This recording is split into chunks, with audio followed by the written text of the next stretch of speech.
Había aprendido a medir el tono de voz antes de decir cualquier cosa. No era algo consciente al principio, pero con el tiempo se volvió automático. Observaba la expresión, el ritmo de las respuestas, la forma en que dejaban el teléfono sobre la mesa.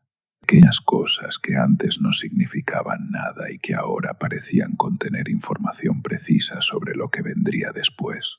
No es que buscara señales, simplemente las encontraba, y una vez que empezabas a encontrarlas, era imposible dejar de verlas. Al principio pensaba que era intuición, luego entendí que era otra cosa.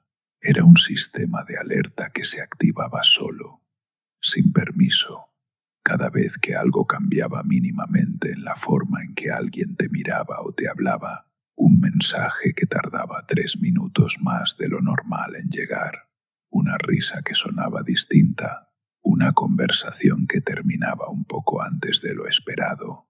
Nada grave, nada evidente, solo suficiente para que la mente comenzara a moverse en esa dirección. No era paranoia. La paranoia implica un delirio, una distorsión. Esto era distinto. Era reconocimiento de patrón. Había pasado antes. Siempre empezaba así.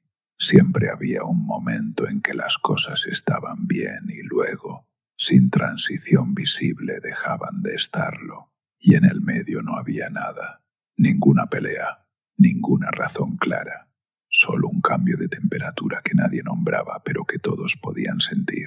Así que aprendiste a anticiparte, no de forma activa, no tomando decisiones drásticas, sino ajustando internamente, preparándote, reduciendo expectativas, dejando de asumir continuidad, porque si asumías que algo iba a seguir, el golpe era peor. Si ya habías contemplado la posibilidad de que terminara, entonces cuando ocurría no te encontraba completamente desprevenido.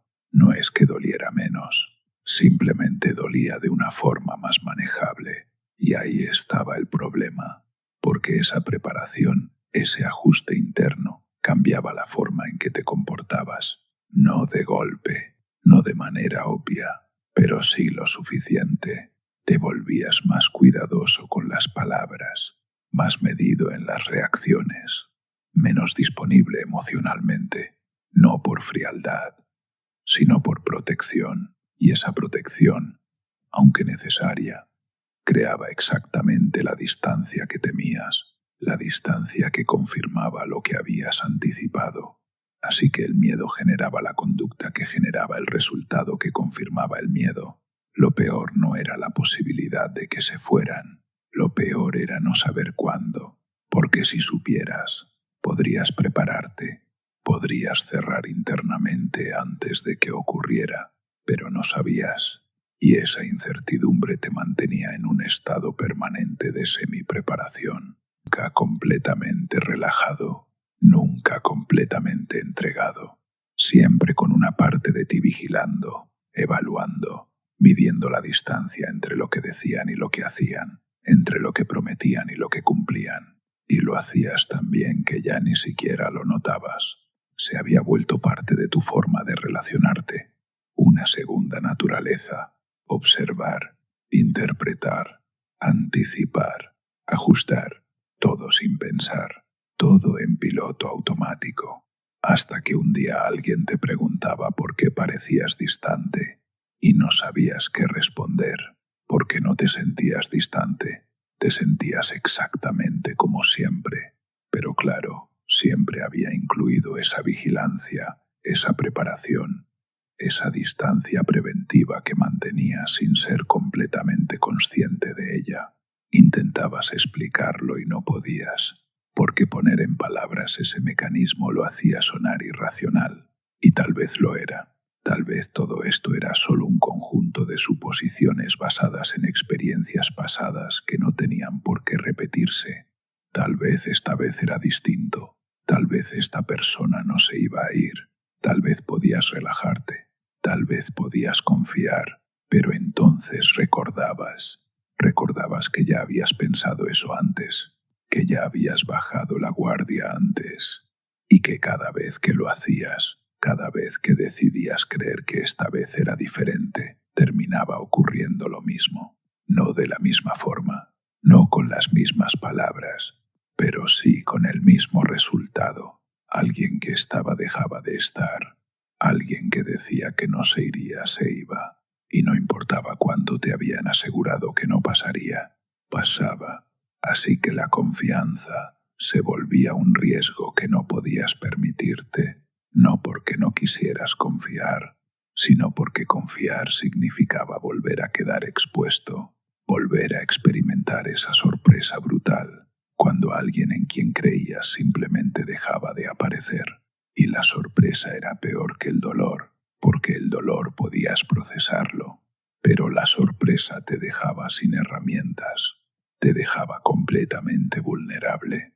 Entonces empezabas a crear distancia antes de que ellos la crearan, no de forma evidente, no alejándote físicamente, simplemente dejando de invertir emocionalmente al mismo nivel, guardando una parte de ti en reserva, una parte que no entregarías, una parte que permanecería intacta cuando todo lo demás se derrumbara. Y esa parte crecía, poco a poco, con cada experiencia, con cada decepción, hasta que la distancia que habías creado como protección se volvía la distancia que definía todas tus relaciones. Y lo sabías. Sabías que estabas haciendo exactamente lo que temías que te hicieran.